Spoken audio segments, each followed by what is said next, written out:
You're tuning in to the online broadcast network, AfterBuzz TV. Over 20 million weekly downloads in over 150 countries, and your #1 source for after-show entertainment.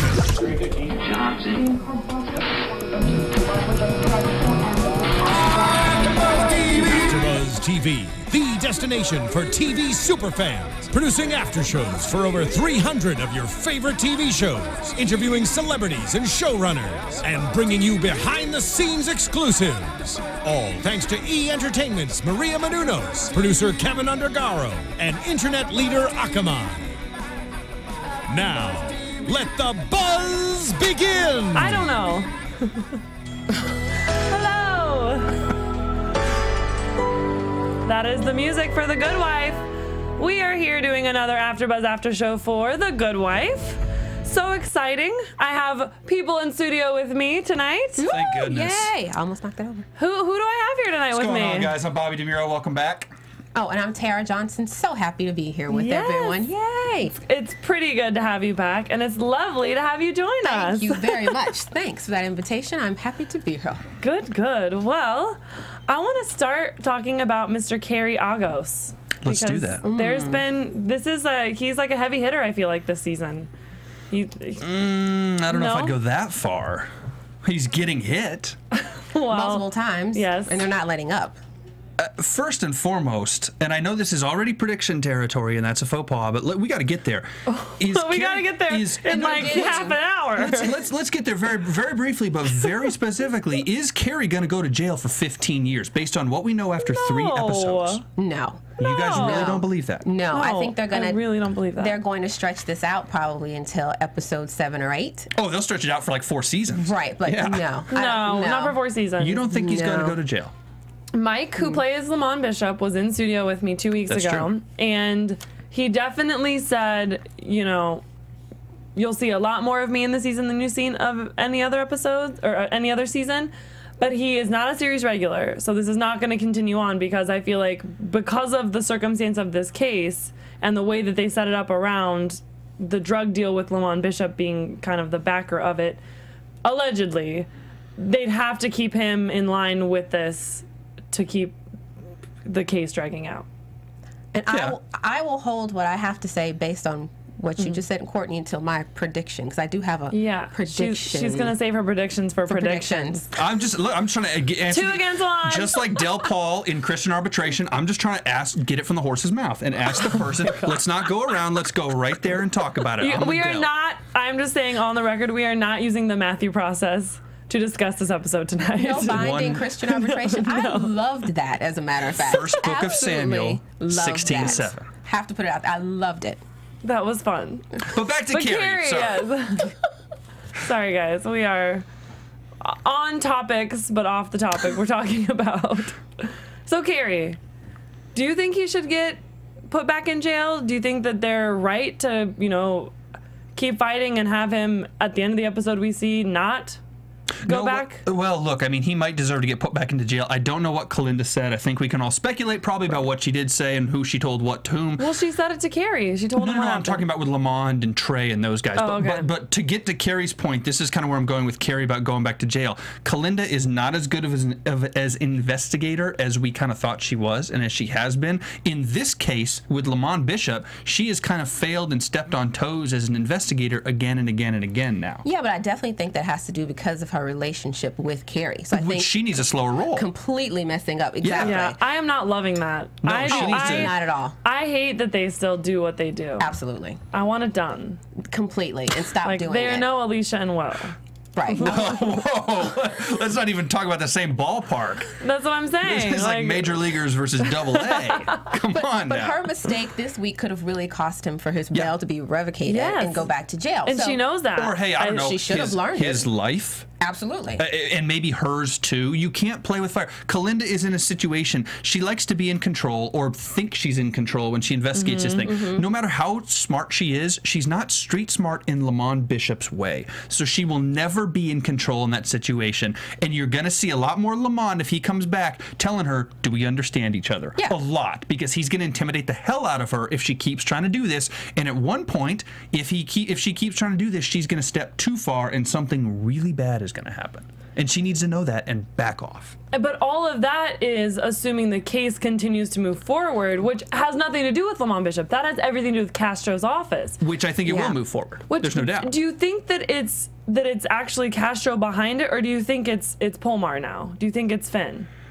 I still think it's Castro. I think it's Castro. I think everything at this point is Castro. And so, if that's the case, why do we think, even in kind of private conversations and times, I mean, it doesn't even feel like Finn and Alicia are even friends at this point. You know what I mean? And everybody thought they were going to be lovers last season. Well, in last season, we knew Castro was a bad guy, but we didn't know how evil he was. So things changed. Right. But I think Finn and Alicia can still be lovers potentially, and they still have a respect and a friendship. I am rolling my eyes to that. You can roll your eyes. It doesn't. It's okay if you're wrong. That's cool. They can still potentially be lovers, and they have a friendship and a respect. But Finn works for Castro, and he knows that. And him and Alicia, unlike Kalinda, know that they have to have a barrier between the two of them. But they've worked together on cases in the past, and they kind of did the scratch This is not my working back. together. No, but I don't mean together. I mean on opposite sides of cases, and they kind of helped each other out as friends. But that is, and we talked about that last season, that's on the opposite side of cases when the only interest they have is financial. Alicia's getting billed by a client, or Finn's doing the work because he's defending the state or whatever. They were working with clients who were not Carrie Agos, who were not personal for them. So when it becomes personal with a client and a friend of Alicia's, not a client, excuse me, a partner, a friend, a coworker of Alicia's, it changes. They both recognize that. Castro's the real squeaky wheel here. He's the one who's creating the problems, and he's turned, we knew he was a bad dude at the end of season 5. He's turned evil in season 6. Yeah, it's definitely Castro because, you know, remember, before the preliminary hearing, Finn got Alicia removed from the case, so it's him and Diane now, right? Right. So it's the two of them, and he's doing his job as an ASA. He has to do his job. He has to, you know, prove after everything that happened before that he's there, he's focused, he's willing to do his job. He's moved on from Will's, you know, shooting and everything that happened in the courthouse, right? It's a horrible thing that you have to prove that, but in that type of position, you have to. He's doing his job. It's Castro who's telling him to do all this. I think that's completely the 100% the motivation. Behind that, and Castro's evil. And I do too. And why? Because I feel like this all started before any hint of Alicia running was kind of in the picture. Because now I see why he would be using it, you know, against her for the campaign reasoning. I think it's campaign reason. I mean, it's a campaign year, and to try to bring down the biggest drug dealer in Chicago, Illinois would be a huge notch. And I think so it's more personal than that. I think it's the whole Castro and Peter Florrick misrelationship. And Castro has, I guess you'd call it little man syndrome. No offense, and I'm not saying he's short. I don't know if he's the shortest guy there, and they haven't made anything. We're just gonna say yes. But he's got this. You know how sort of people have a chip on their shoulder for some reason. He's got a huge chip on his shoulder about everything. He takes everything too personally, and now he takes this whole Peter Florrick governor situation, kind of snubbing him with the endorsement, and the sort of frayed relationship they have. Now he takes it on Alicia. Oh, now I'm going to get it on Carrie, and oh, you're going to run. I have more dirt on you. Blah blah blah. You've got Castro playing a game that nobody else is actually playing. The problem is he can still be dangerous at that game, and he can create some huge problems, but nobody else really wants to play with him, and I think that actually makes him more angry in a way. Oh, of course. And when Alicia actually does run, spoiler alert, she's gonna run. She's absolutely gonna run. Well, Gloria Steinem tells you to run, you run. When you start imagining Gloria Steinem, I don't even want to start on Gloria Steinem. We'll save it. No, but I mean, that's the thing. When Alicia does run, Castro, be careful what you wish for, bro. Shouldn't have been cue balling your head as much. You should have been working on your campaign more. But until that point, he is going to go as personal as he can, because at this point, nobody can get him back. Now, we can debate how people get him back later or whatever, but at this point, he thinks he holds all the cards, so he's going to... It's the worst. He takes everything personally, and he has every vendetta, and he's going to go after every single one of them, even though he's the smallest guy in the room. I just don't get why Carrie. I mean, I think that there's something more to it, why it's pinpointed on Carrie, because I don't think that this started. I agree with you when you said, you know, that it initially started in, this is a campaign year, I want to win, and so if I can bring down Lamont Bishop, then that's a huge thing for my campaign. And so somehow Carrie got involved, you know, but it's one of those things where there were 2 other guys in the room that actually knowingly had something to do with the actual drug deal, not Carrie. So why of the, the other 2 guys and Carrie, excluding Trey who had the wire on, why weren't those guys the ones being brought in? Because of Castro's vendetta against the Florrick specifically, because Carrie works with Alicia, he can get back at Alicia and Peter, and Carrie fell into their lap in that Lamont Bishop situation. Yeah, I think also Castro still has, somewhat of a grudge against Alicia, because remember, Alicia was the one who advised Finn to run for state's attorney in the first place, so Castro couldn't fire him. Right. And Castro looked at him and said, I know this wasn't you. I know this was Alicia. I know you've been talking to her about something. So I think it runs really deep. It may even just go back into Alicia. Okay, I'm buying all that. Well, I want to talk about Joy, and I want to talk about all of the different people's experiences with Joy, but I want to save it because I want to take a quick commercial break first. Give me 1 sec, guys. Keep talking.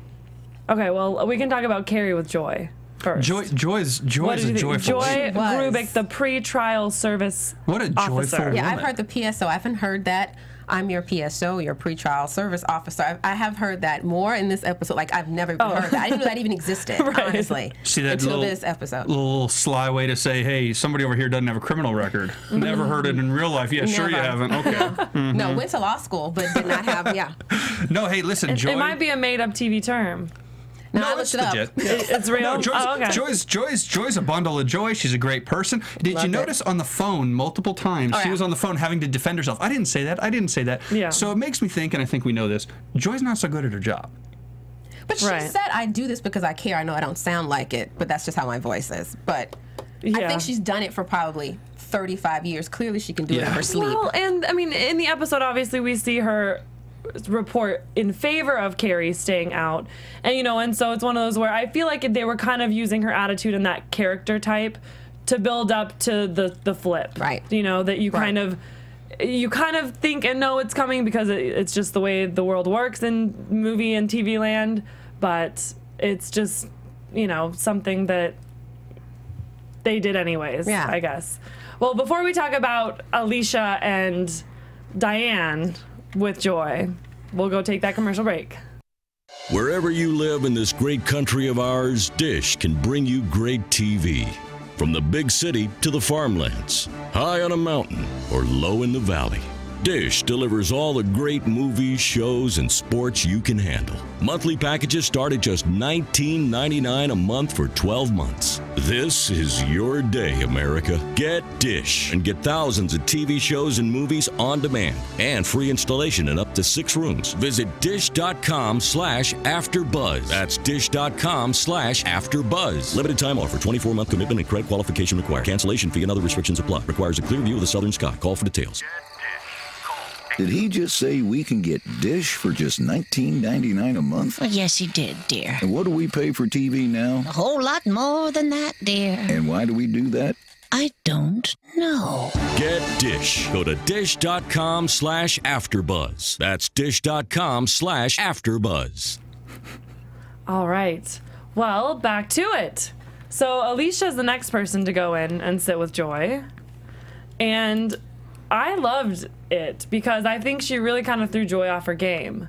She kind of put a little bit of a wedge into her scheme and kind of her way of going about handling these questions, because she basically just started answering questions that Joy wasn't asking. You don't want to hear what State Attorney Castro said about this, and this.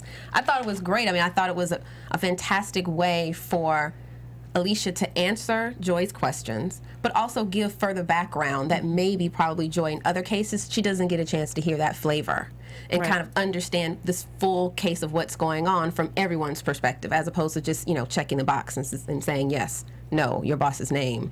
Do you have any problems at work? But I don't think she could deny it. And when she finally said, I don't need to hear any of this, I felt as if she was ending it because she knew she was going into waters and territory for which she would have to put in her report. So the best thing for me to do is just to stop this conversation, That way I don't have to add it to my report. I don't have to be a part of this. I don't want to hear this. You're taking me someplace my PSO job does not. Right. You're taking me above my pay grade. Yeah, and absolutely. I just want to punch a time clock. Just like a good old government employee. Going out to the DMV, you see a lot of the same thing. Is that why that takes so long? Yeah, no, absolutely. I think so. No, I think that's a great thing about Joy, and I also think it's Alicia not only kind of calling the dogs out on Joy herself, but also sort of putting pressure on Castro in a weird way, because she knows some of that will get into the report. Something will get into the report. Something will get to somebody, and Castro will know. And that's just another way. And Alicia's been doing this now for 3 episodes, even though she hasn't been running. She has an opportunity to shut this down more than she has, and she didn't ever take those opportunities. Every episode this season, she's had opportunities, and she just said, "Oh, stop it, Eli, stop it," as opposed to actively shutting it down. Right. This is another thing. Even though she's not running, it's another way to dig a little bit deeper into there with Castro, and she knows, because he takes everything so personally, this is another way to get at him. Absolutely. He's going to take it personally. Right. If anything's on the record in that court and Castro's name is on it, it's a life ender for him. That's totally personal. So. Well, and why do you think, I mean, we know why she didn't shut it down, you know, because of course she's got to run. And I think deep down she always knew, even if it wasn't out of interest or desire to run, it's almost out of an obligation or a duty, just because you can't let the bad men get the endorsement when you have a good woman or man, you know, that could serve and should serve in their stead, you know, and she's just that person that like always does the right thing. And so of course she's going to run, but how could one actually lay that stuff to rest? Because she was insistent. She was saying she's not running. And Eli, you know, initially was kind of working behind her back, getting these different people to come on, which let's talk about that. When we were screening this episode, you brought up the fact that they're bringing these non-actor political guest stars. God love Valerie Jarrett and Gloria Steinem. They've both contributed a lot in their respective fields. They are not actors. They were not good actors. Gloria Steinem was okay, I guess. She was. They were not good actors, and they're not... The Good Wife is too good of a show to resort to doing this. You don't need to do this. You don't need a gimmick. You could make up a feminist. They make up lawyers and governors. Peter Florrick's not a real governor. It's a character. You could make up a character as a feminist and sell that story and get a real actor in there who's going to bring some chops. You don't need to bring Valerie Jarrett and Gloria Steinem. It's a weird, awkward thing where you have, you know, Eli, the man plays Eli as a real actor. He has to deal with Valerie Jarrett, and then you've got Julianna Margulies having to deal with Gloria Steinem. And I respect the two of those people personally, but as actors, they are not. There's no reason to do this. Do you need the ratings help? Do you need the primetime help? You're a great show. You're in your 6th season. You get a ton of Emmy noms. You do 22 episodes a year. I could go on all night about how good the show is. You don't need to do this with these people. And you mentioned it to me. You said, well, maybe Gloria Steinem can be relevant. Gloria Steinem's had a career. She's like 30 years ago she was relevant, you know? And I know she's a big name and a lot of people will know who she is, but a lot of people today won't know who she is or won't know what she's famous for. So, well, think about the demo of this show as well, though. Yeah. It's definitely... I don't know.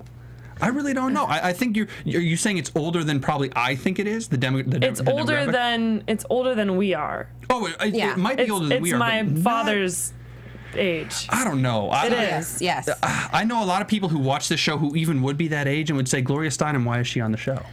I think women running in politics and women taking a real stand in politics and running for things at any level. Hillary Clinton, 2016. It's such a real issue. I think it's such a real issue. I think having these ladies makes that issue like even more real. Brings it more to life. It looks preachy to me. Women running in politics are so capable. Hillary Clinton or whoever you want to talk about on either side of the political aisle, there are so many capable women in politics. I know we are not past that gender divide in politics, and we should discuss it. This is not the way to discuss it. Gloria Steinem getting a close-up on camera, we need strong women to run, you should run, I need someone to take my place. And I agree.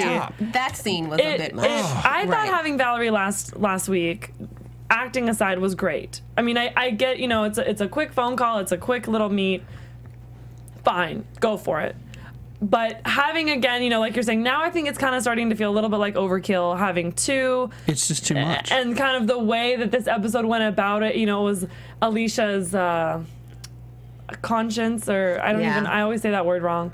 But, you know, but it was just kind of like this sort of like daydream of hers, and Gloria saying things to her in her, you know, in her daydream that she didn't say to her actually in person. And the thing I've never understood with this, the entire 6 seasons now, Alicia's a strong woman, and we've established that 1,000 times.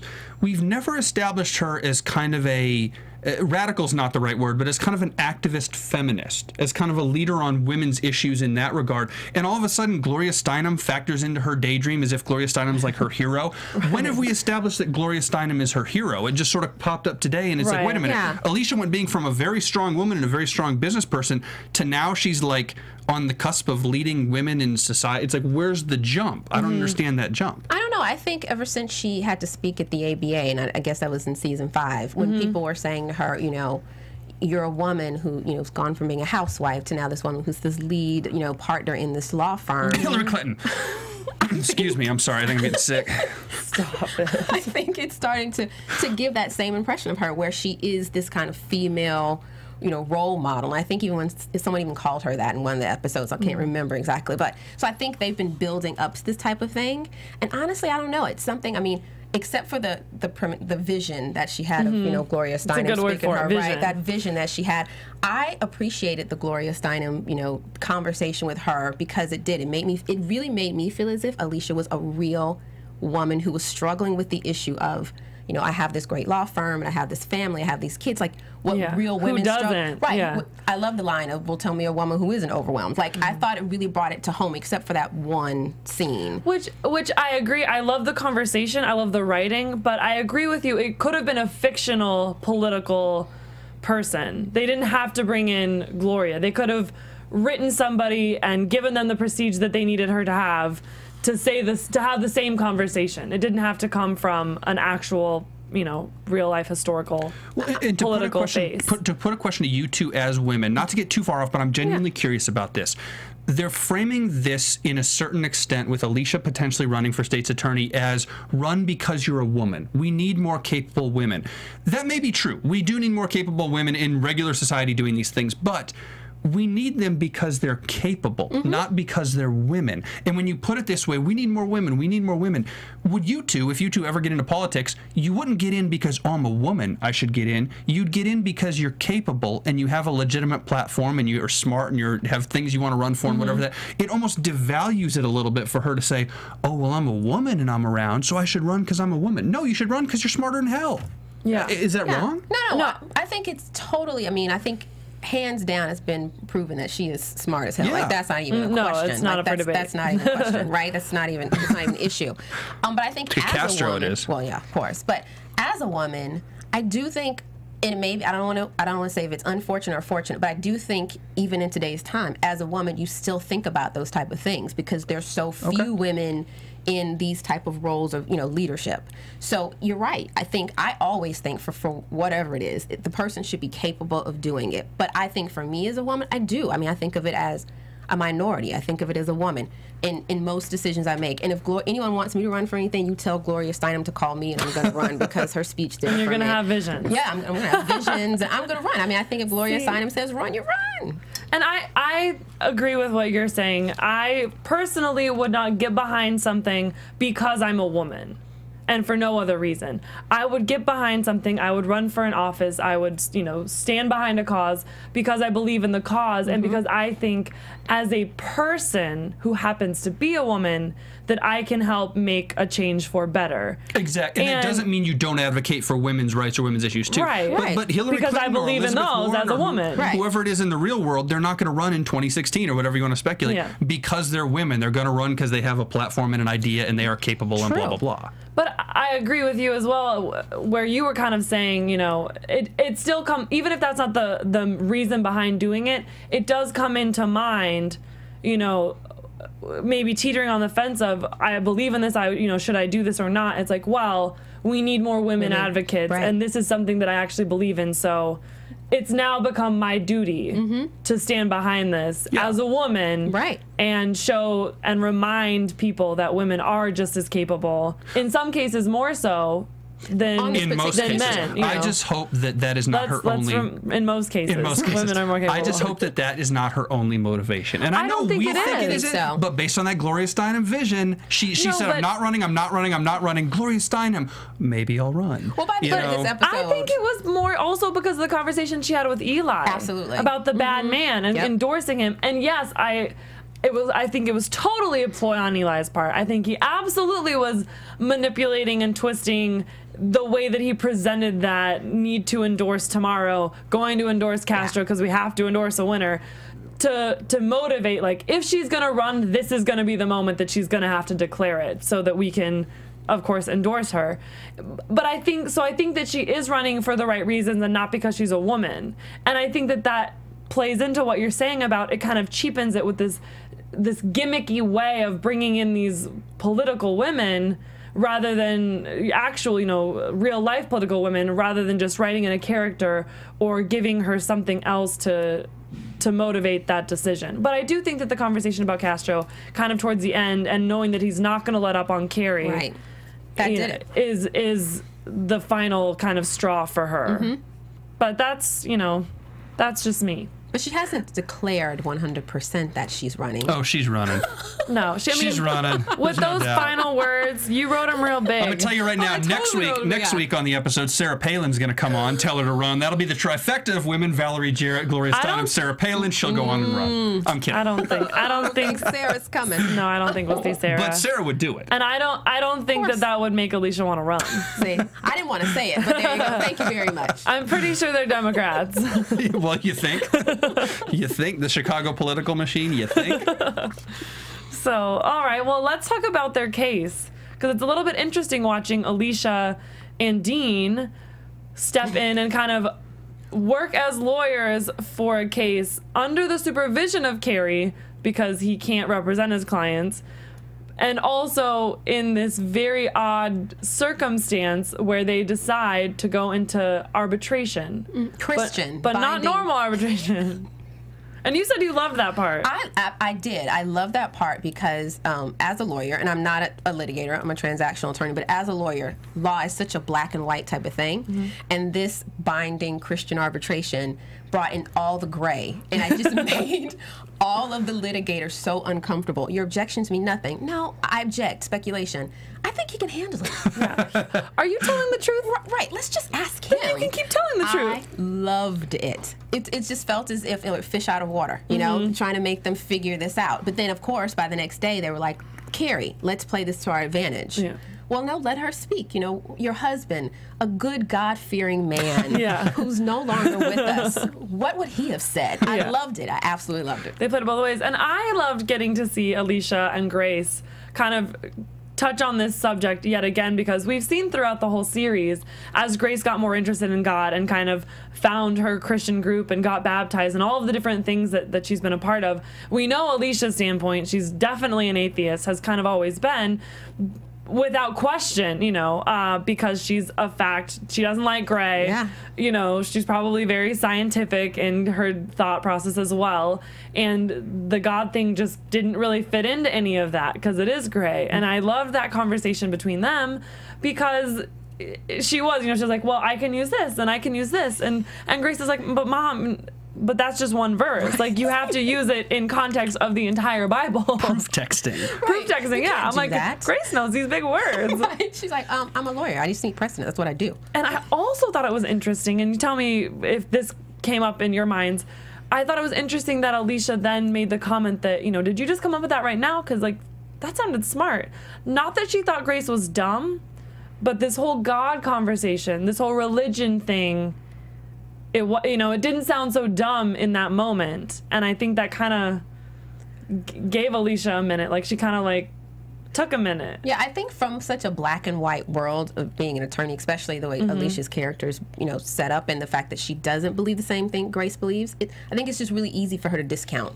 And maybe this was like, all right, well, this is kind of a thing that Grace is going through, but, you know, it'll pass, kind of a phase. But with that conversation, once she needed Grace's help. Yeah. So she knocked on the door, was like, Grace, can I talk to you? So she needed Grace's help, right? And then also, it was this kind of thing like, you've thought about this. Like, this is something, you're just not doing this for the time being. You've really thought about this. This is something that's really a part of you. And I think it was kind of her realizing that this was maybe more in her daughter's life than she's really given credit to. Yes. And realizing she doesn't know much about, like, that's a part of my daughter I don't know anything about. Right. And I think that's a part of life that Alicia doesn't know anything about. I don't know if I would go as far as to call her an atheist. I think she is just a non-considering person. She hasn't considered faith. I think she's been too busy, too unfocused, too focused on everything else. Because she looks at things in black and white, I didn't get the impression she even took the time to sit down and go, science, God, I choose science and facts. I don't think she did that. I would agree. I think she just calls herself an atheist, though. Exactly. And I think I agree. And I think it's just a convenient term because she hasn't even thought about that. Yeah. And what it means to be an atheist in that sense. Or to believe in God. Exactly. She's probably more agnostic. And the first time she ever considered it, maybe in her whole life, or at least that we've seen for a long time, was that moment with Grace. Yeah. And she was like, oh, maybe I should think about this. You know, it's that same kind of idea. So, and then lo and behold, she goes to church. Granted, she goes for a binding Christian hearing, not for a service, but listen, she's in the house of God. She's getting there, right? She's figuring it out, sort of. I wouldn't be surprised if they bring this back later on when she does run, because we all think she's running. Because remember, Eli said, well, you know, right, because being an atheist doesn't play anymore. It's like, I just wouldn't be surprised if this theme of Grace and her religion and her belief and Alicia's not understanding that, I wouldn't be surprised if they bring that back again. Right. That's not my prediction. That's just something. Right. Just something. Well, the last thing I just kind of want to talk about a little bit is just her running, and what do we think specifically about her running? And if she ran, what's the plan? What's the plan? Stop. I knew you were going to say that. If I ran, what's the plan in big old letters right there? What's the plan? Don't look at that. That's a prediction. I don't want you to see that. Stop it. Just cover that up. It's not a prediction. Well, if she ran, if she's polling, what, 75, 80% on polls? 8 points or something like that, Look, I'm not a political scientist, but I know that opposition research can be damaging, but it doesn't swing polls 30 points. Right. So even if opposition research that Castro has, unless it's like a huge bombshell, and I'm sure it will be, what does she get, down to 65% support or something? So if she ran, killing it. I think she'd probably have pretty good success. Right. I'm just guessing.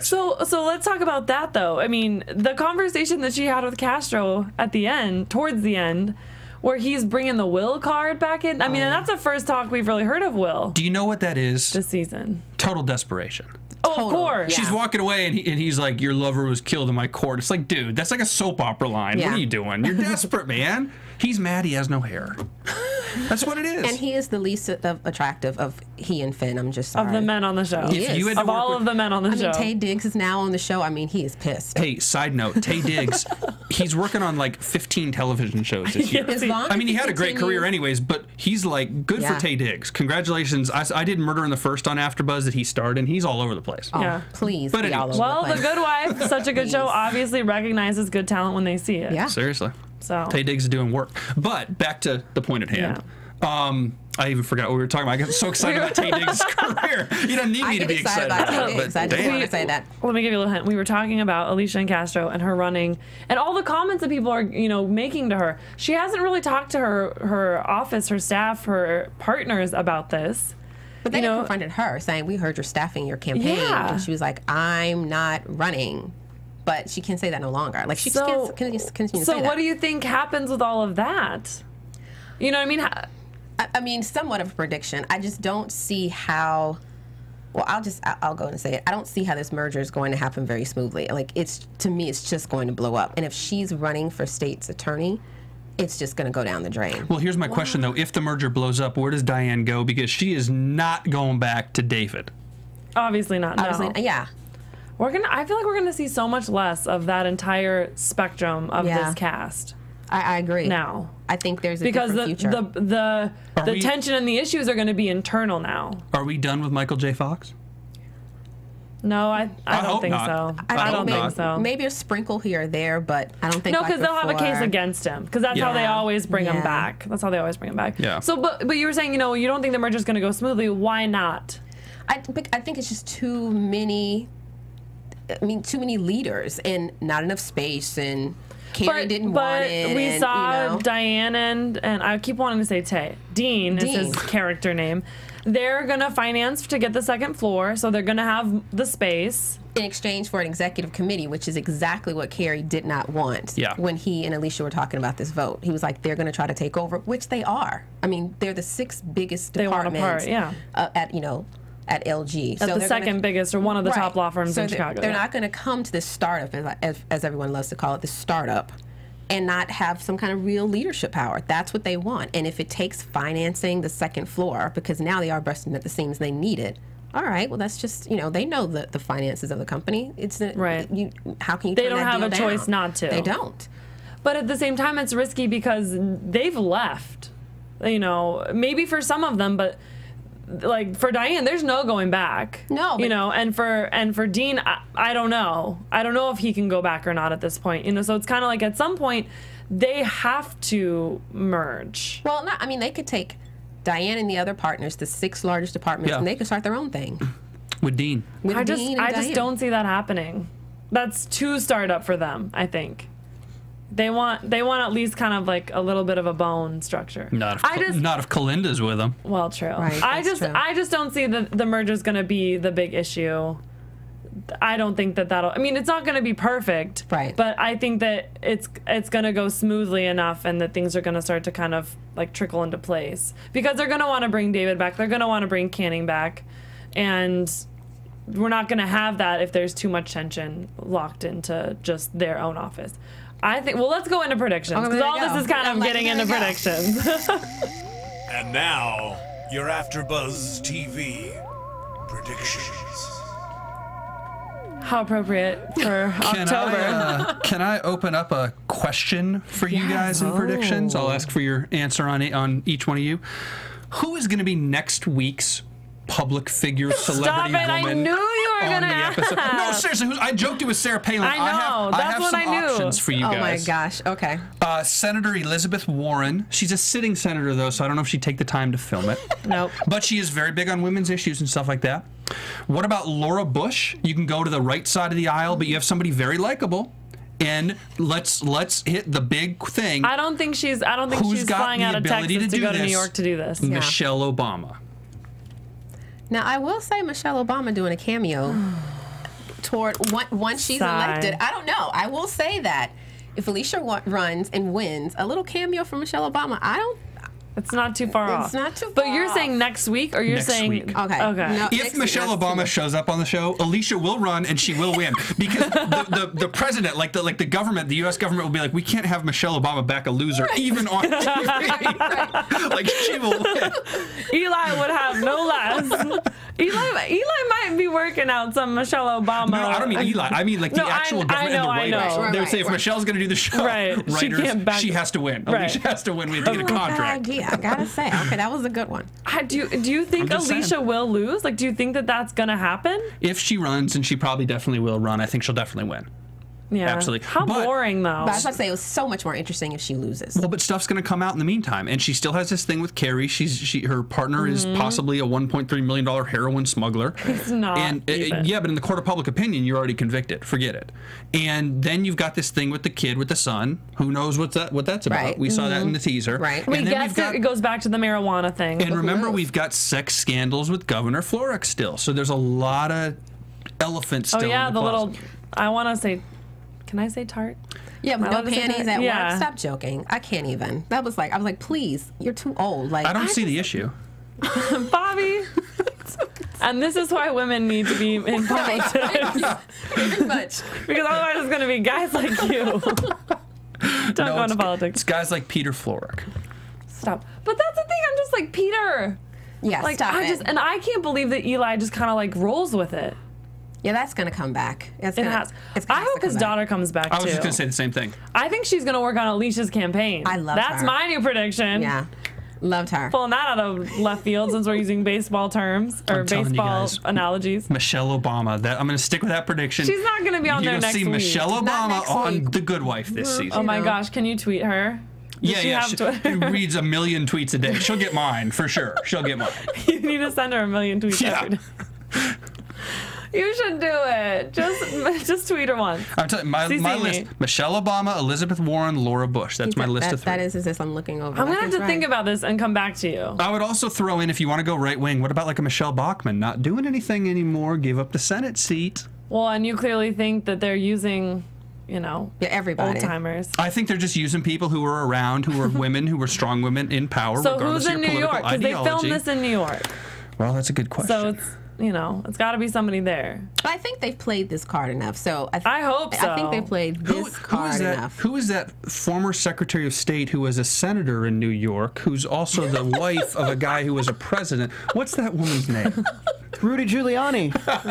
Kidding. Yeah, that's it. What about Hillary? Hillary Clinton? Yeah, I'm kidding. Hillary won't be on. No. Oh my gosh, I would love that. I would love it if Hillary Clinton came on. Because this is almost like a biopic of Hillary Clinton in some ways. Let's be honest. You know, it's funny because people think the same thing about Madam Secretary. Yeah. Yeah. Anyway, thank you so much for joining us for another episode of After Show of The Good Wife.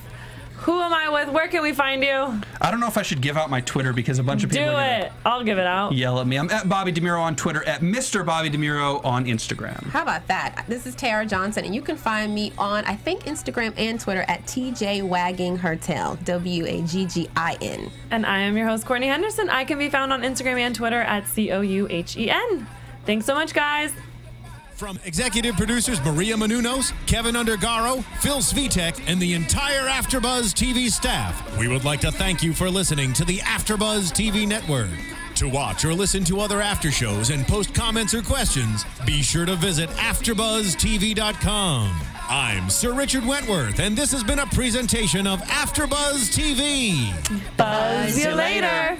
The views expressed herein are those of the hosts only and do not necessarily reflect the views of AfterBuzz TV or its owners or principals.